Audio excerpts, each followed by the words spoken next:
Assalamualaikum warahmatullahi wabarakatuh. Selamat pagi, selamat siang, dan selamat malam. Berjumpa lagi dengan saya Muhammad Bari. Di sini saya akan menjelaskan sedikit tentang pengenalan UML. Nah, untuk menyelesaikan tugas kuliah mata kuliah Rekayasa Perangkat Lunak.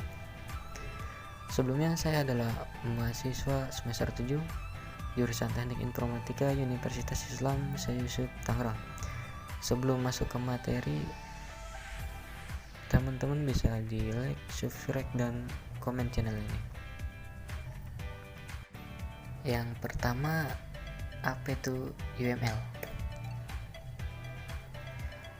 UML itu Unified Modeling Language, adalah sebuah bahasa yang telah menjadi standar dalam industri untuk visualisasi, merancang dan mendokumentasikan sistem piranti lunak. UML juga menawarkan sebuah standar untuk merancang model sebuah sistem.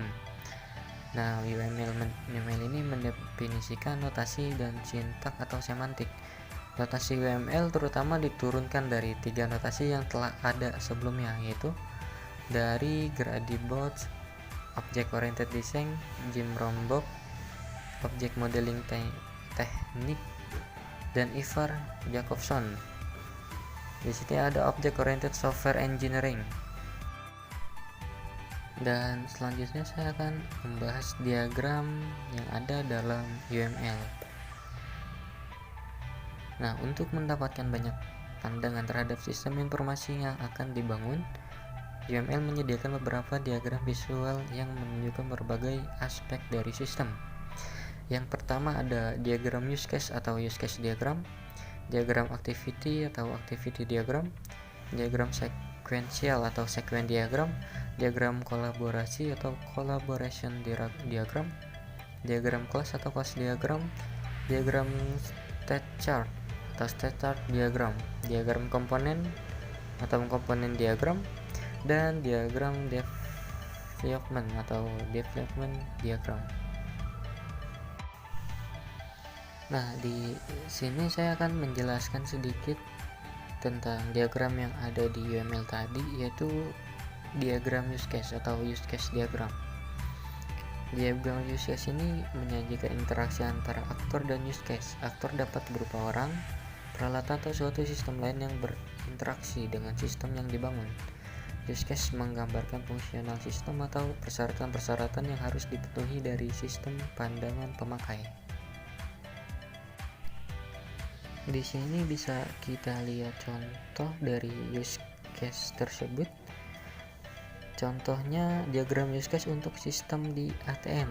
Nah, di sini ada customer, kemudian petugas bank, dan sistem kredit.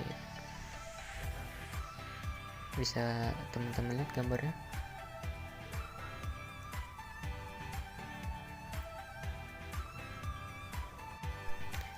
Diagram use case ini menunjukkan interaksi antara use case dengan aktor untuk sistem ATM yang sederhana. Pada contoh yang di atas tadi, aktor customer menggunakan beberapa use case antara lain menarik uang, mendeposit dana, mentransfer uang, mengecek saldo, membayar kredit, dan mengganti PIN. Dan petugas bank dapat mengganti PIN customer. Use case membayar kredit menunjukkan arah panah ke aktor sistem kredit, di mana aktor berupa sistem lain yang menerima informasi data dari ATM. Dan yang kedua, saya sedikit akan menjelaskan pembuatan diagram use case. Use case diagram sendiri digunakan untuk menggambarkan interaksi antara pengguna sistem atau aktor dengan kasus atau use case yang disesuaikan dengan langkah-langkah atau skenario yang telah ditentukan. Nah, sejak tahun 1992 dengan adanya pengembangan UML, yaitu Jacob et al. Menjadikan use case sebagai model utama atau yang dibutuhkan pada UML. Selanjutnya kita lihat di sini ada lambang dari use case. Yang pertama ada aktor, kedua ada catatan, ada include use case, terus kemudian ada relasi aktif, relasi pasif, generasi, dan extend.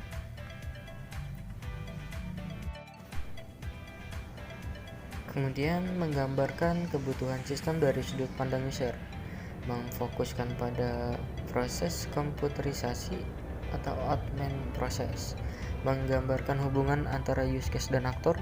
Use case menggambarkan proses sistem atau kebutuhan sistem dari sudut pandang user. Di sini kita lihat contoh, ada konsumen, beli barang, bayar, dan kasir.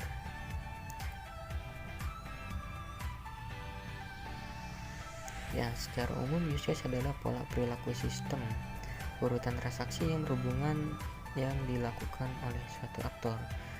Use case diagram terdiri dari use case, aktor, relationship, sistem boundary box atau situational, dan package.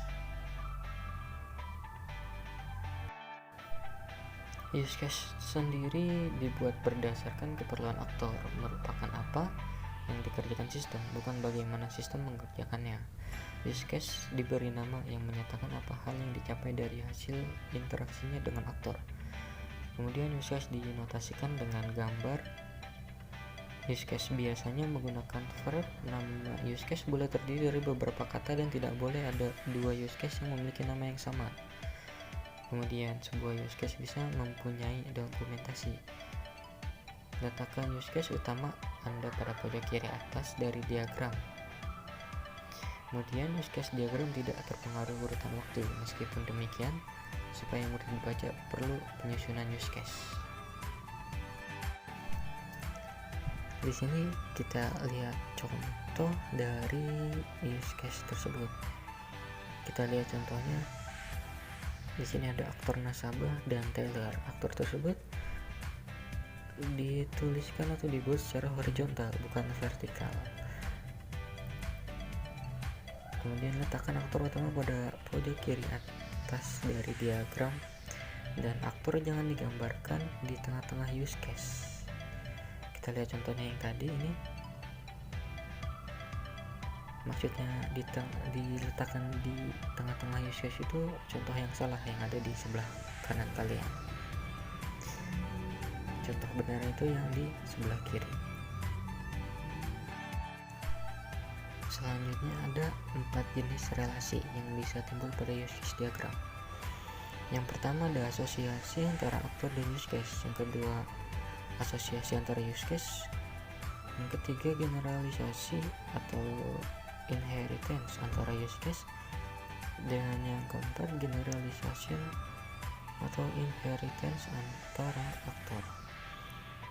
Association bukan menggambarkan aliran data atau informasi, karena association itu digunakan untuk menggambarkan bagaimana aktor terlibat dalam use case.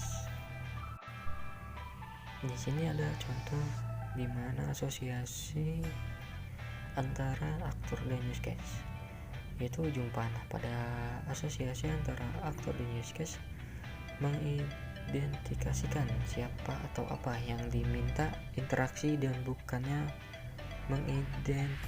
mengindikasikan aliran data. Sebaiknya